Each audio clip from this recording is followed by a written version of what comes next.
Hi friends, ఇప్పుడు మనము చేప తొక్కు పెట్టుకుందాము. దానికోసం అని చెప్పి ముందుగా చేప ముక్కలను ఒక క్లాత్కు తుడుచుకొని పదన మొత్తం పోయేంత వరకు క్లాత్కు అద్దుకొని ఇప్పుడు కాగుతున్న నూనెలో వేసి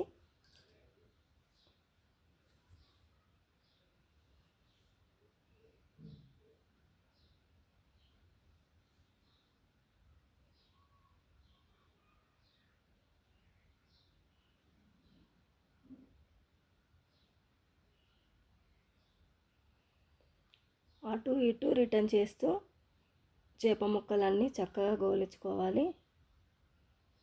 మధ్య మధ్యలో తిప్పుతూ ఉండాలి. చేప ముక్కలన్నీ చక్కగా బంగారు రంగులోకి వచ్చేదాకా కాల్చుకోవాలి.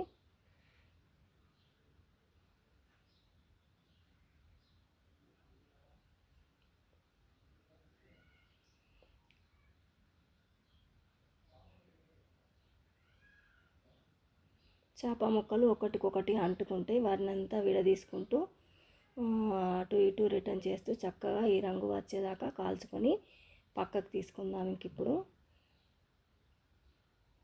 ఇప్పుడు ఒకటో వాయి అయిపోయింది, మళ్ళీ రెండో వాయి కూడా వేసుకుందాం.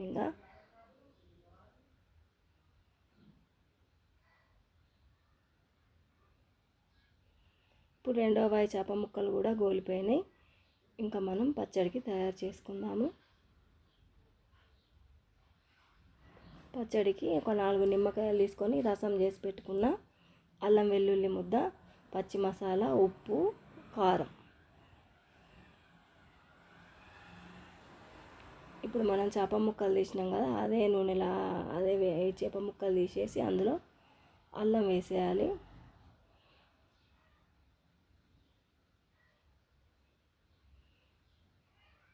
ఇలా నురుగంతా పోయి చక్కగా బంగారు రంగులోకి వచ్చేదాకా అల్లం పేస్ట్ చక్కగా గోలించుకొని ఇంకా స్టవ్ బంద్ చేయాలి. మళ్ళీ ఆ వేడికి ఇంకా మాడిపోయినట్టు అవుతుంది, ఇంకా సరిపోతుంది.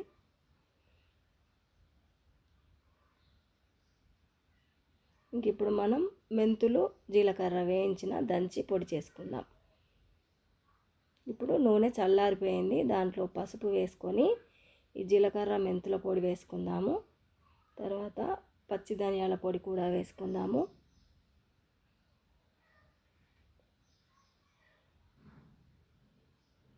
ఇప్పుడు ఉప్పు వేసుకుందాము.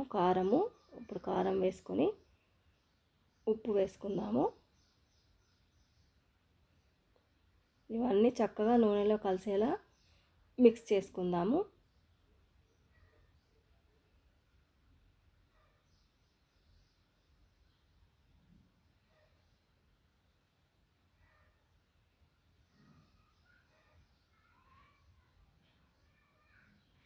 ఇప్పుడు చేప ముక్కలు కూడా వేసి మంచిగా కలుపుకుందాము.